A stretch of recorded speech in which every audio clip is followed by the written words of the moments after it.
Ano ba mga pag-uusapan natin? Ako po, may mga patutsyada na naman pala ito si Claire Kupal. Trata na kagad. Ito palang si Claire Kupal ay may bago na namang mga patutsyada kay Inday Sara. Tungkol sa pagbiyahe-biyahe ni Inday Sara, Diyos ko naman, parang para namang si Pangulong Bongbong Marcos eh. Para namang si Pangulong Bongbong Marcos ay hindi naman nagbiyahe-biyahe. Di ba ano rin naman yan, nagbiyahe-biyahe din naman yan noong siya ay presidente.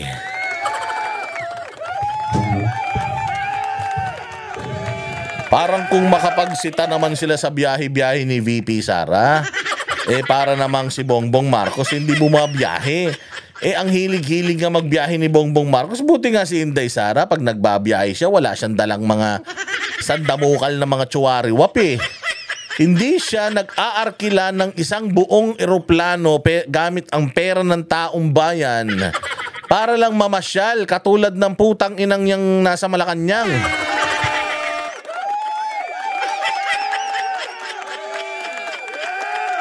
Oo, real talk. Hindi ba? Anong ginawa niyan sa Switzerland?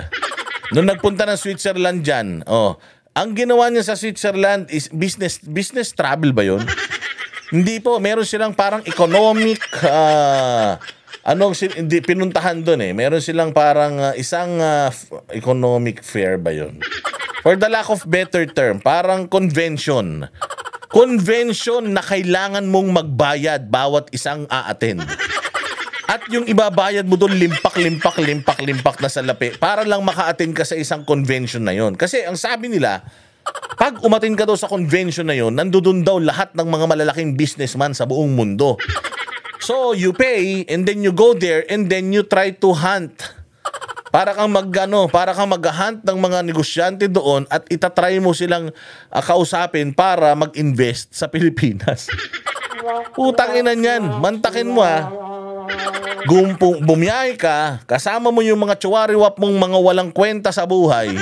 Kasama pa si Michael Ma, yun yung mga kasama pa si Michael Ma noon na isang smuggler daw na business partner ng asawa daw niya. Hindi ko alam kung totoo yan.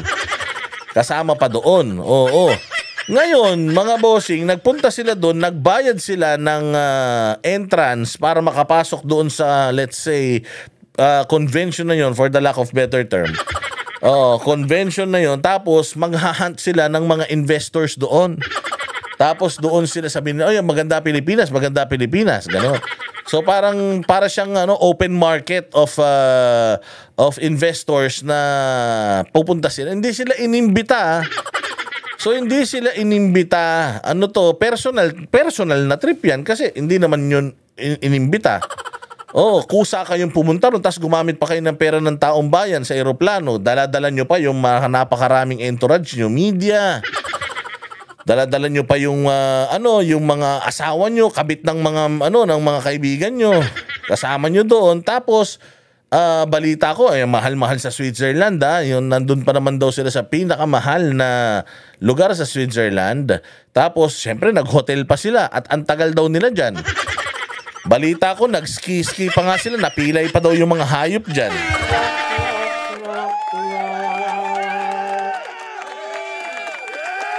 Diba? And aside from that, ano na naging progress noong biyahe na yon? Aside from that, sabi ko nga sa inyo, merong bagyo.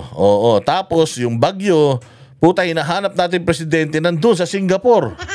Nanonood ng karera. Kasi daw, sabi niya, pag nakakanood daw siya ng karera, gumagana daw ang utak niya. Kumbaga, kung yung ibang tao, gumagana ang utak nila, yung business mind nila, kapag naggo-golf, ako hindi, baliktad. Hindi ako sa golf na-stimulate yung aking utak dahil wala naman ako utak. Na-stimulate daw yung utak niya, yung imagination niya, kapag nakakita siya ng mabilis na kotse.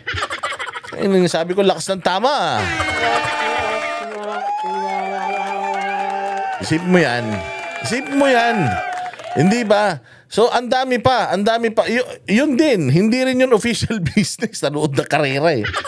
Sabi nga niya, ang trabaho niya, Monday to Friday lang. Pag Sabado, Linggo, weekend daw, personal na time daw yung gago. Wala ka ng personal na time kapag ka-presidente ka na ng Pilipinas. 6 na buong taon pagka-ari ka ng Pilipino, wala ka ng buhay niyan. Kaya kasi Pangulong Duterte nung umalis bilang presidente, putang ina, hinang-hina eh. Di ba lakas na kasi Pangulo nung pumasok, mantakin mo after 6 years, parang tumanda siya ng 50 years. Ganon kahirap ang trabaho, pero makikita mo si Bongbong, puta hiyang na hiyang. Hindi naman sanay magtrabaho yan, pero hiyang na hiyang. Hiyang na hiyang sa kapangyarihan, pero sa trabaho, allergic yan. Iwala ka sa ulul na yan.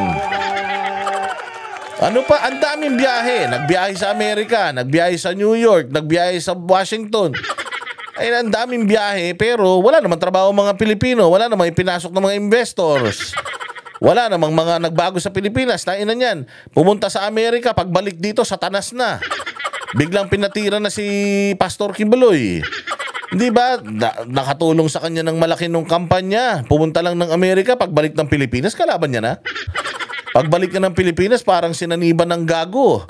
Biglang meron ng siyam na EDCA sites. Tapos pumayag pa na makapasok yung mga refugee ng Afghanistan dito. Oh, asan na yung mga yon? Hindi nyo na alam. Yan ang sinasabi ko sa inyo.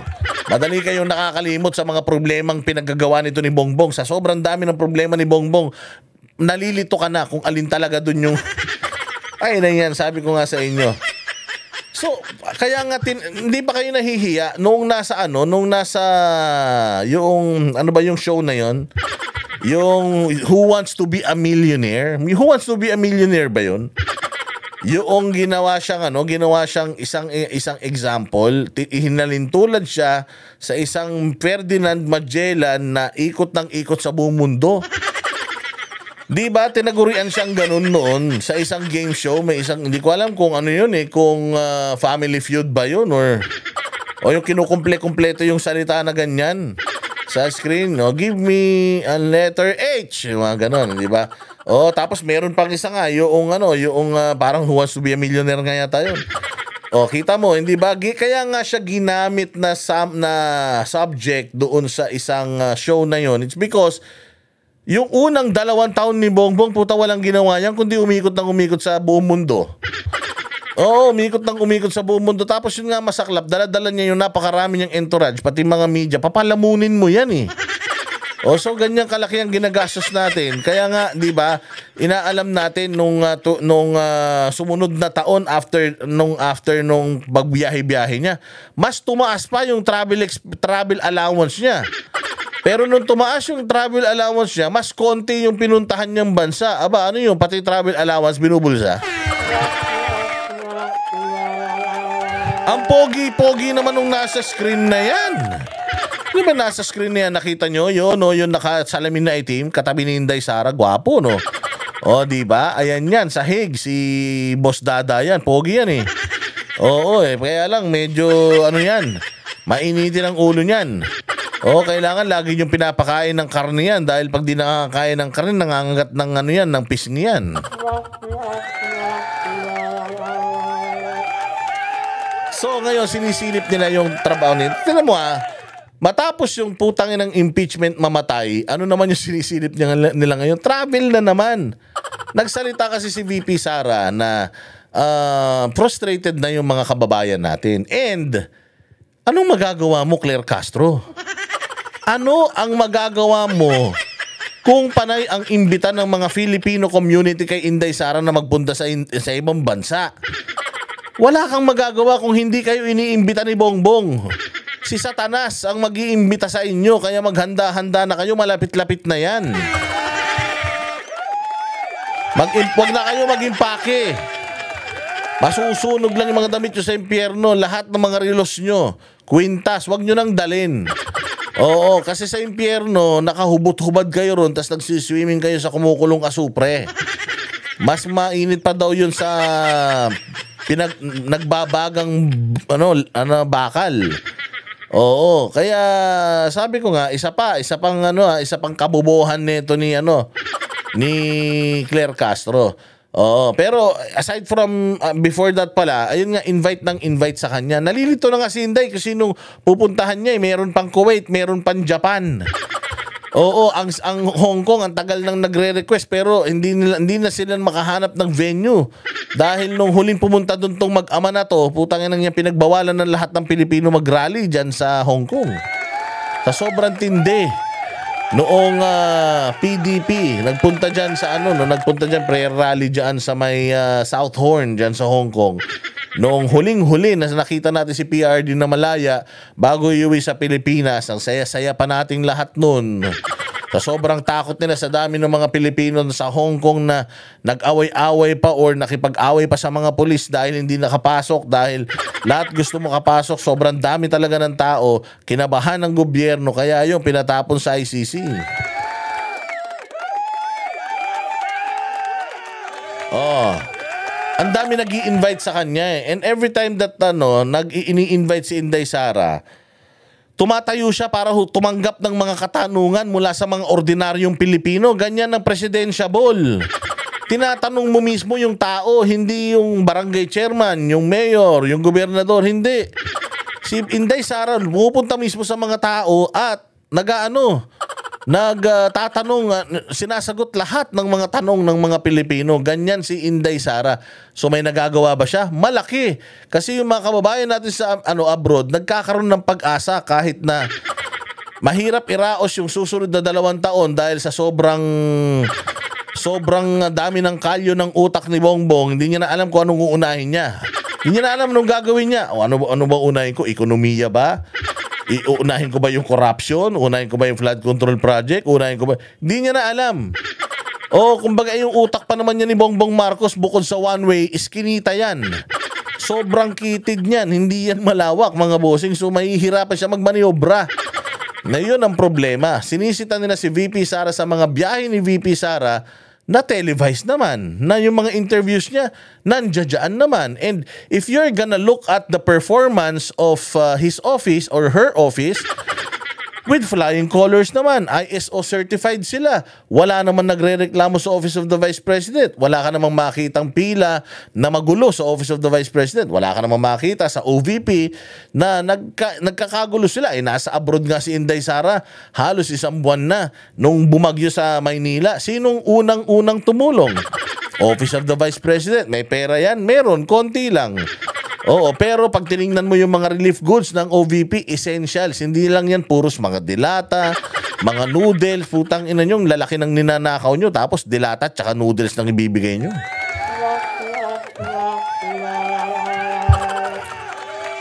So, isa pa, sabi ko nga sa inyo, haba na ng intro ko, ang haba pa ng intro ko sa video na to.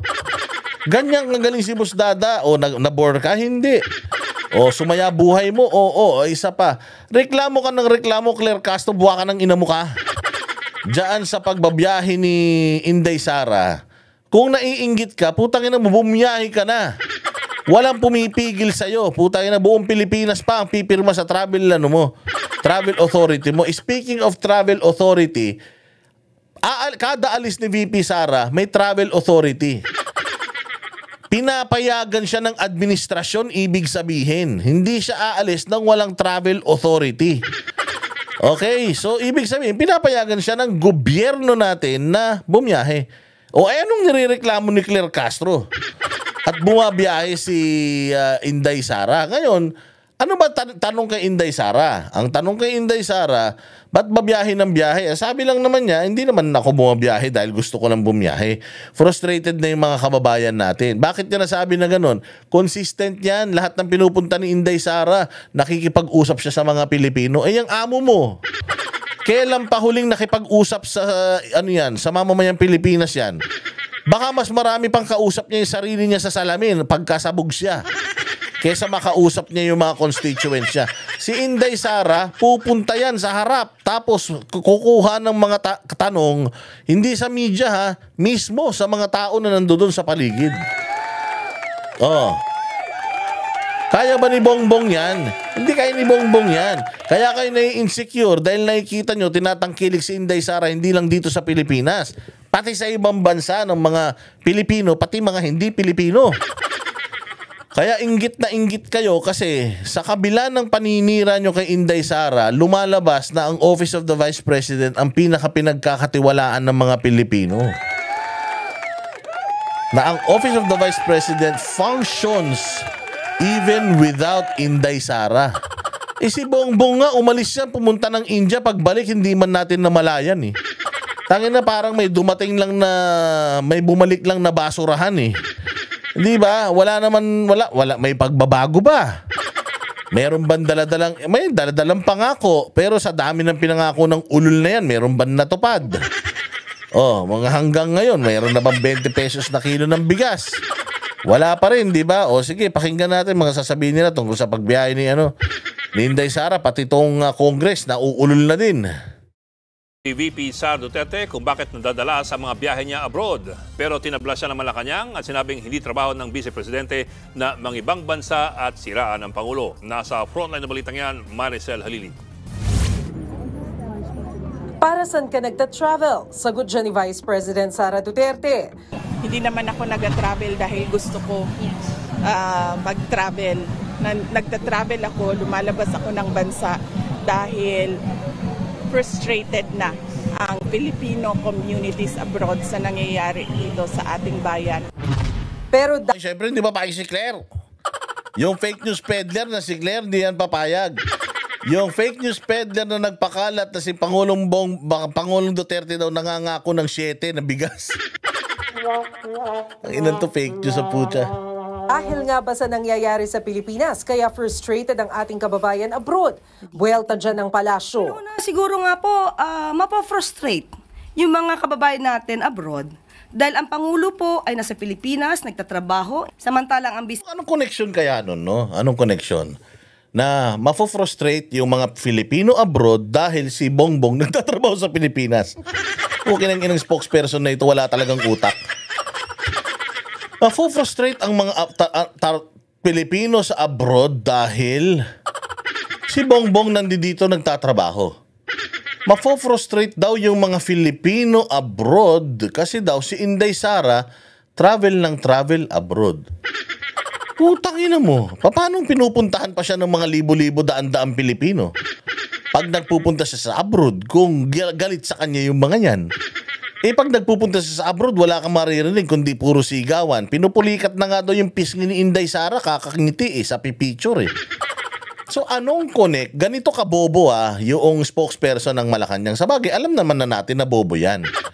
Alam naman na natin na kasing bobo ni Vice Ganda yan.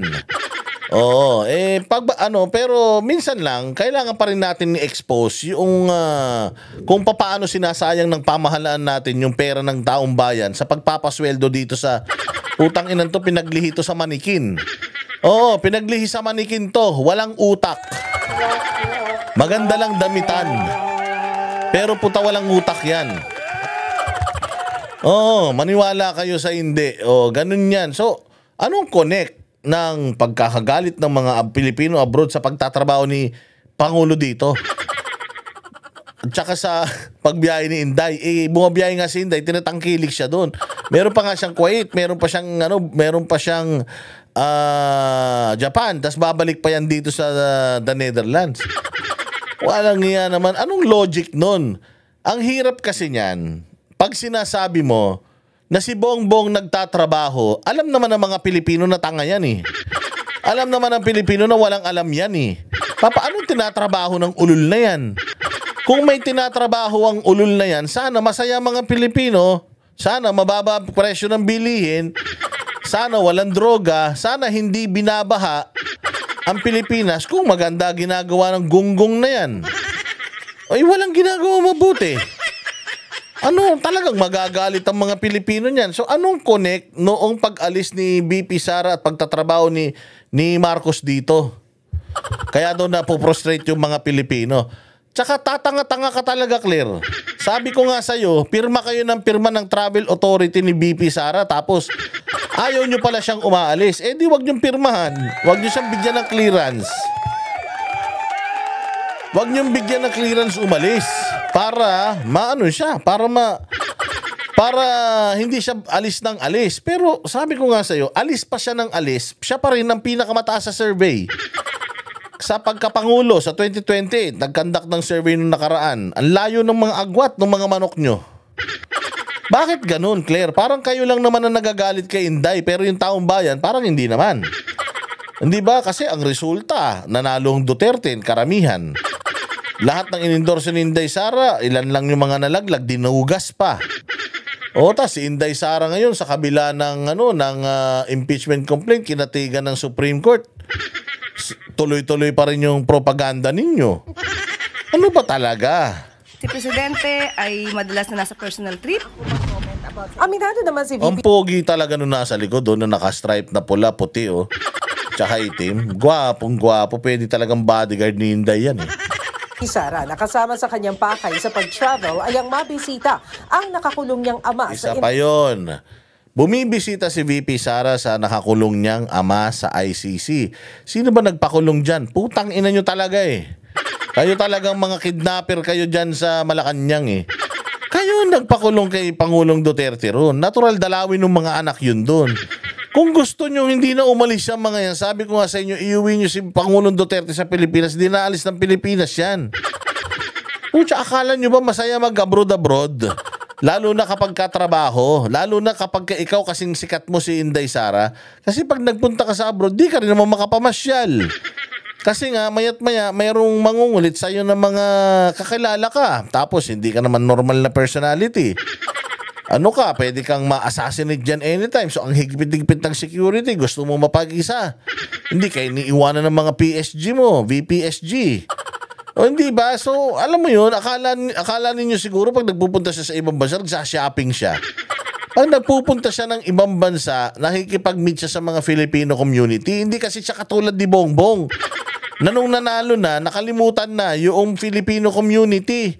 Na hindi pupunta sa mga Filipino communities kung hindi may imbitasyon yung bansa na yun. At pag may nag-imbita sa bansa na yun, doon lang siya magtatanong kung ilan ba yung Filipinos na nandito para imbitahin nila sa hapunan kunyari. At pangakuan nila ng kung ano-ano. Pero palagay ko, pati yung ganun nila, nilalangaw na Kumbaga, lahat ng reason para mag-abroad si Inday Sara, nasa kanya Pinadala niyo yung tatay niya doon. Syempre, yung abogado niya, taga-ibang lugar. Kung mag-uusap sila at nag-set yung abogado niya sa lugar na gusto niya, wala kang magagawa.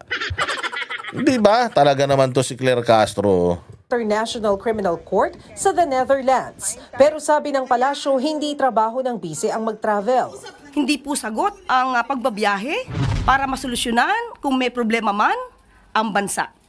Oo, hindi sagot ng pagbabiyahe. At lalong hindi sagot si Bongbong. Dahil wala na siyang nagagawa. Utangin mo naman, Claire. 4 na taon na kayo dyan. 4 na taon na kayo dyan, wala pa kayong nagagawa. Wala pa tayo nakikitang magandang nangyayari sa Pilipinas. Walang hiya kayo. Tapos gusto mo, hindi magalit ang mga Pilipino. Pasalamat nga kayo, umiikot si Inday Sara para kahit papaano magkaroon ng pag-asa ng mga Pilipino at mga nasa abroad. Siyempre, pag nakita nila si Inday, ay salamat, nandito si Inday. 2 years na lang. Mawawala na sa landas natin yung mga kawatan na yan.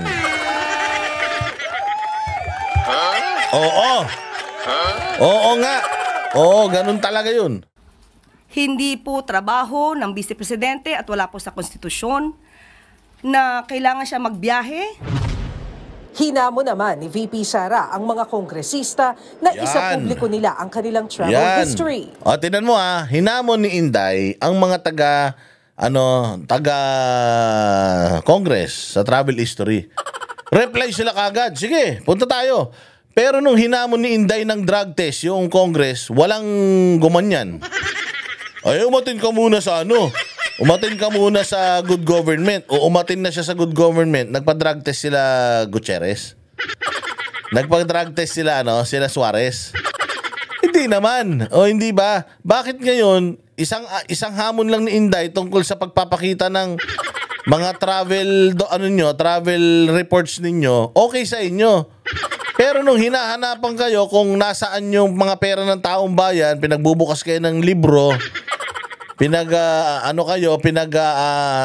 yung liquidation, kasi liquidation by certification pinagli-liquidate kayo ng lahat ng mga perang hinawakan ninyo. Bakit hindi kayo sumasagot dun? Bakit pagpapakita ng mga travel, meron kayong isasagot? Oh, ano ba yan? Wag ganon, sir. Basta naman si Puno, Supreme Court Justice pa naman.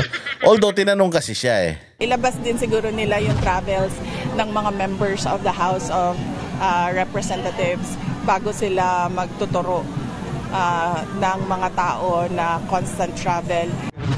Payag dyan si House Deputy Speaker at Antipolo 1st District Congress. Ayun naman pala, papayag naman pala. Okay na. O, pumayag ka. Ang tanong, yung mga kasamaan mo, pumayag ba? Baka naman, Secretary Puno, ay hindi pala, dating Justice Puno, baka naman yung ikaw lang matino dyan. Baka ikaw lang yung palaban magpakita ng travel expense. Hindi ka na makakapag-travel talaga masyado, matanda ka na Palagay ko sa buong buhay mo, naikot mo na buong mundo Ba't ka pa magta-travel? Ang lamig-lamig sa ibang bansa ngayon. Di ba? Di sumakit yung kasu-kasuan mo. So, bakit? O sige, kailan, Sir Puno, kailan natin ilalabas, i-disclose yung mga travel authority requests at saka mga travel history and benefits from those travel? O, kailan natin ipapakita yan, sir? Madali lang sinabi papayag ka. Ikaw papayag ka. Hindi naman ikaw may-ari ng House of Representatives. Oh, hindi ka naman Speaker of the House. Isa ka rin naman sa mga mababayaran soon. O hindi ba? O so, Diyos ko naman, mga style nyo bulok, ilabas nyo yung mga libro nyo.